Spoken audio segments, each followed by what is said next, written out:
Gloves, check. Paper towels for doorknobs, check. Hand sanitizer, check. Okay, step outside. Breathe. Cough. Shit. Allergies, just allergies. Walk. Walk, walk, walk. Fuck are they doing? Clustered, rubbing their snotty hands on benches? Coming my way, little shits. Fuck. She had never wanted children, never yearned like those starved, desperate characters in rom-coms and reality shows who lay claim to broods of 5 and 6 little ones, who take out loans to pay for makeup and self-tanning lotions, who balance the delicate perfection of tidy wizardry. These women knew nothing of abundance, the mess of mass. She had no interest in children, even when she herself was a child. While the other little girls played with baby dolls and with each other, she sought out the company of adults and couldn't wait to be one herself. She dreamed of freedom, and motherhood was the opposite of that. She lusted after adventure, and as soon as she was old enough, she set off. A thumb out on a highway, a one-way bus ticket, arriving in the middle of the night in cities whose languages she didn't speak, maybe couldn't even read.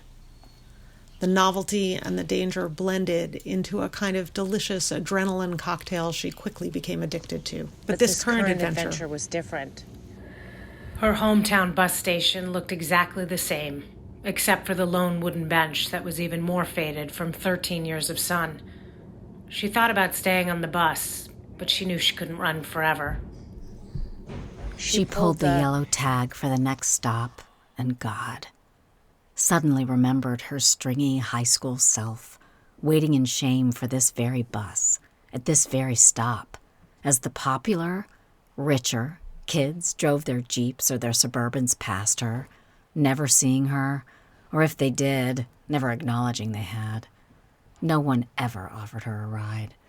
But her dad's old El Camino with the rusted hood was even worse to arrive in, and the buried, sleeping shame awoke, burning her cheeks. She hated this town, and she hated that she had nowhere else to go. Or did she?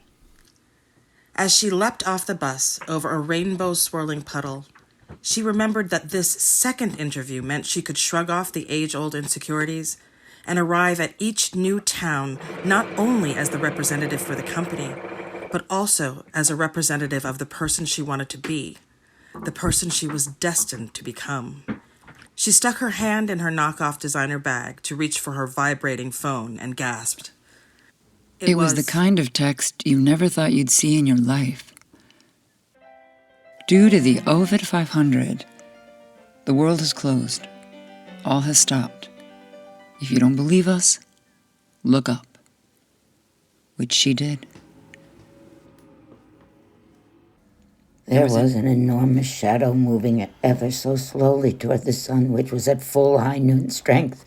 There were ethicless forces on Earth, so intent on having less people and more wealth for those who are left, that these forces conspired to lower the temperature of the outside world by blocking the sun's most potent rays and prolonging the life of the potentially life-taking Ovid 500 virus, while they hoarded sun lamps and managed to survive.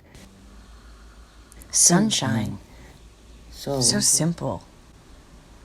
Heat and light and vitamin D, growth and warmth and happy days, picnics and strolls and games and lying on beaches and playing outside and feeling the heat on your skin. Without sunshine, the poorest on Earth simply couldn't survive. And air. Oxygen, to be precise. A fecund, salty breeze rolling in from the ocean. A gentle summer zephyr cooling the sweat at the bra line under a silk dress. And precious 80% FiO2 being pushed with low tidal volume from a hospital ventilator for its user's fragile fibrotic lungs. Had she known this would be the rhythm of her life, perhaps she would have made different choices. Maybe gone skydiving or bungee jumping or snorkeling, or any activity that required perfect lung function, or at least adequate lung function. Perhaps she would have taken the time to breathe deeply, like her mother always encouraged, instead of living her life in shallow breaths, never taking anything all the way in at all. But as it stood, this is where she had landed. This is what the cards had dealt. So she packed up the truck, took a long, last look, and headed out. I'm not saying goodbye, she thought quietly. I'm saying, adios, motherfuckers. Seacrest out.